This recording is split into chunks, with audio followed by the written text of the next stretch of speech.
Good day and welcome to another DBZ Dokkan Battle video.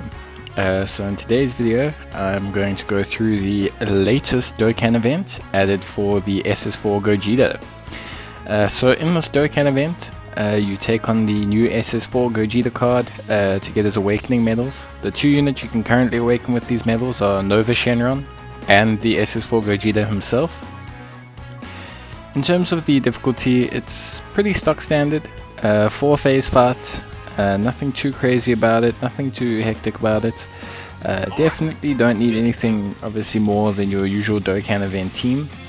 It covers the fusion of SS4 GOGETA when they fight, when Goku and Vegeta fight Omega Shenron, and it's just basically an update on the tech SS4 GOGETA event.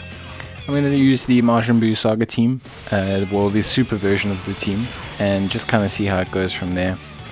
We'll take a look and we'll just see how they perform. Obviously from a DBZ point of view, at least from an event-wise point of view, you start fighting Goku just like Omega Shenron did. Then Vegeta jumps in and helps him out. You fight both of them, then you'll fight the tech, the TUR version of Gogeta, and then you will fight the awakened version of Gogeta that is the Int version. Nothing too gimmicky, nothing, he doesn't heal or anything, he doesn't dodge. He hits decently hard if you have like a tech or a type weak unit during one of the phases, but beyond that I think most people won't have any problems with this event, and it's not any longer than the usual events. It's not like some of the Buu events where they're designed to kind of start off long and like have high damage reduction and then get weaker as they go on. So it's a pretty stock standard event.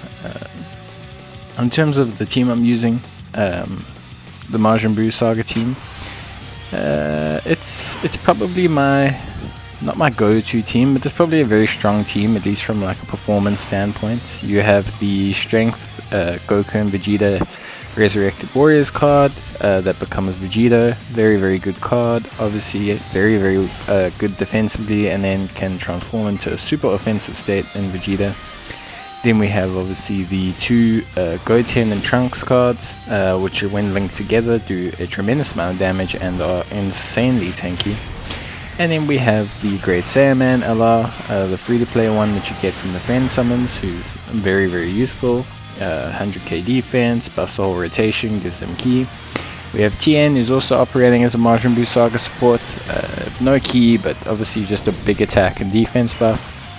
And then we have the Int Vegito to link with the strength one, should we ever manage to get both of them transformed, but other than that they're just very good linking partners overall.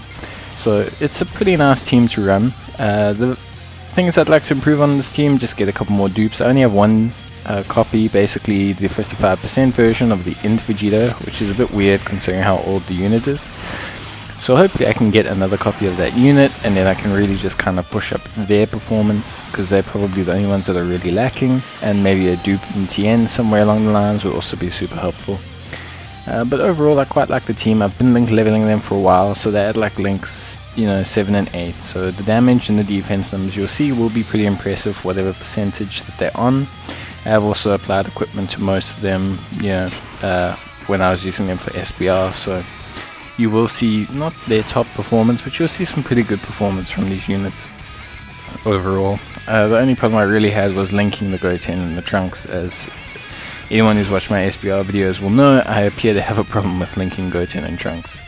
A nice little tip though for the Great Saiyaman is that if you manage to get the 18 key with Great Saiyaman, it's going to operate as a 2-turn attack buff, so he will buff the units on the next rotation. So if the unit can't be sealed, or if there's no real need to seal them, maybe they were sealed before, maybe they're not attacking Great Saiyaman in the last slot, maybe you're not worried about them, or maybe you just want to get through the event quicker, you can always run the 18 key buff and then beef up the next rotation. It'll help you out and do more damage. But yeah, overall a nice Dokkan event. The animations on Gogeta obviously are very good, and this background, this kind of setting of this desolate city, this GT city, it's obviously for the fight and references that whole situation there. From a DBZ Dokkan point of view, and just talking about the festival in itself, overall I think it's been a good Dokkan Fest for a part 1. Nice story event. Very good for new players, very good for current, old players. Drops a free-to-play unit. And Gogeta himself is pretty good. His banner is pretty decent. The Gobros are obviously always helpful. Nova Shenron's decent, I want to say, for a Shadow Dragons team. I have some reservations about him, especially even with a couple dupes. I think he could be a tad more impressive. Not to say he isn't, and I think if you have Oceania Shenron, he's very impressive. We finally get them linked up, by the way, as always. Last phase, get their full power out. You can see that they share quite a few links, which is really, really nice. Trying to work on link leveling them so we can just kind of see their raw big number damage output. But they won't take too much damage here, even with taking the attack before the full damage reduction kicks in. But it'll be nice to see how much the int version takes. So you can see that Gogeta hits relatively decently. I mean, for this Goten to take anywhere above 50k from a Dokkan event, he's hitting decently hard. But obviously after Super he wouldn't have taken pretty much anything at all. But going back to what I was saying about the Dokkan Fest, it's been pretty good overall. I think Part 2 is also bringing some good stuff. Toa and Mira coming back, the EZA is coming, we're getting Infinite Dragon Ball stage. Hopefully soon we get the Extreme SBR stages as well. So we still have some pretty nice content coming along, which is really, really good. Really, really going to help. I know we're getting to the period where we kind of look like we're going to get a Turles, Bojack will come along, we'll have Saiyan Day, possibly have a global first then, or well, Saiyan Day will be a joint celebration, probably like last year, and we'll probably get a global exclusive at some point. And then also, obviously, for those who don't know, we also get Japan's first Dokkan Fest that happens after anniversary, will come before anniversary for us. It's just the way the schedules works, they can sync everything up with the anniversaries.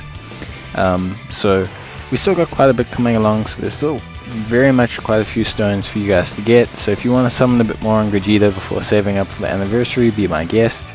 I am anticipating something relatively hype for the Saiyan Day. I think they're going to run EZAs on Team Bardock. I think they're going to drop a Super Vegeta at some point. Something really hype. A Vegeta would be suitable for Saiyan Day. He is, the proud prince of all Saiyans, and I think, that's probably the hypest unit that I could think of for Vegeta. I mean, a Super Vegeta doing a Final Flash is pretty nuts. But yeah, so that was the event. Nothing really too major to report there. Obviously you can see this team had no problems, but this is a very good team. But I think any person who's running a standard 120% team should be perfectly fine. They might just struggle a bit if they get to the final stage and take a type disadvantaged attack. So just looking obviously at the units, Nova Shenron, Gogeta, those are the ones you can awaken, and then you can obviously awaken others with the medals from these stages before. And then just to talk about the whole thing again, obviously just make certain that you run the Z-Hard one for maximum medals. But cool guys, thanks for watching, hope you enjoyed the video, cheers and bye.